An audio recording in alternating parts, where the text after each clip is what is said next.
मिले ही माज विधि बात बिगारी, जह तह दे के कहीं गारी। एहि पापी नहीं बूझ का परऊ, छाई भवन पर पावक धरऊ। निज कर नयन काढ़ी चह दीखा, डारी सुधा बिसु चाहत चीखा। कुटिल कठोर कुबुद्धि अभागी, भई रघुवंश बेनु बन आगी। पालव बैठ पेड़ एहि काटा, सुख महु शोक ठाट धरि ठाटा। सदा राम एहि प्राण समाना, कारण कवन कुटिल बल ठाना। सत्य कहि कवि नारी स्वभाव, सब विधि अगहु अगाध दुराऊ। निज प्रतिबिंब बरप गई जाई, जानि न जाहि नारी गति भाई। काहा न पावक जारि सक, कान समुद्र समाई। कान करे अबला प्रबल, केहि जग काल न खाई। जब मेल मिल गए थे, सब संयोग ठीक हो गए थे, इतने में ही विधाता ने बात बिगाड़ दी। जहाँ तहाँ लोग केकई को गाली दे रहे हैं। इस पापिन को क्या सूझ पड़ा जो इसने छाए घर पर आग रख दी। यह अपने हाथ से अपनी आंखों को निकालकर आंखों के बिना ही देखना चाहती है और अमृत फेंककर विष चखना चाहती है।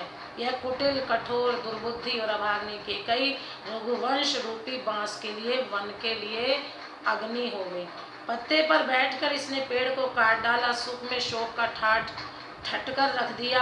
श्री रामचंद्र जी इसे सदा प्राणों के समान प्रिय थे, फिर भी न जाने किस कारण इसने यह कुटिलता ठानी। कवि सत्य ही कहते हैं कि स्त्री का स्वभाव सब प्रकार से पकड़ में न आने योग्य अथाह और भेद भरा होता है। अपनी परछाई भले ही पकड़ आ जाए, पर भाई स्त्रियों की गति चाल नहीं जानी जाती है। आग क्या नहीं कर सकती, समुद्र में क्या नहीं समा सकता, अबला कहाने वाली प्रबल स्त्री जाति क्या नहीं कर सकती, और जगत में काल किसको नहीं खा सकता। का सुनाई विधि काह सुनावा, का दिखाई चह काह दिखावा। एक कहीं भल भूप न कीना, पर विचार नहीं कुमतहि दीना। जो हटि भयहु सकल दुख भाजन, अबला बिबस ज्ञान गुण गाजन। एक धर्म परमिति पहिचाने, नृपहि दोष नहीं देहि सयाने।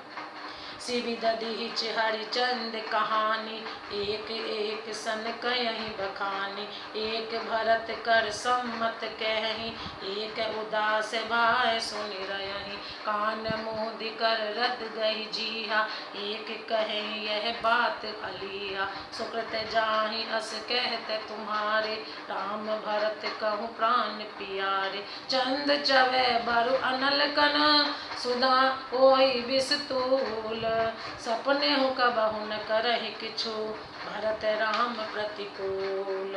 विधाता ने क्या सुनाकर क्या सुना दिया और क्या दिखाकर अब है क्या दिखाना चाहता है।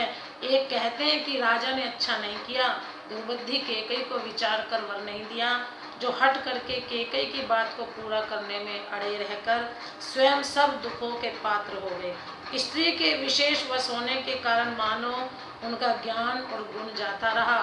एक दूसरे जो धर्म की मर्यादा को जानते हैं और सयाने हैं, वे राजा को दोष नहीं देते। वे शिवी दधीची और हरिश्चंद्र की कथा एक दूसरे से बखान कर कहते हैं। कोई एक इसमें भरत जी की सम्मति बताते हैं, कोई एक सुनकर उदासीन भाव से रह जाते हैं, कुछ बोलते नहीं। कोई हाथों से कान मूंदकर और जीभ को दांतों तले दबाकर कहते हैं कि यह बात झूठ है, ऐसी बात कहने से तुम्हारे पुण्य नष्ट हो जाएंगे। भरत जी को तो श्री रामचंद्र जी प्राणों के समान प्यारे हैं।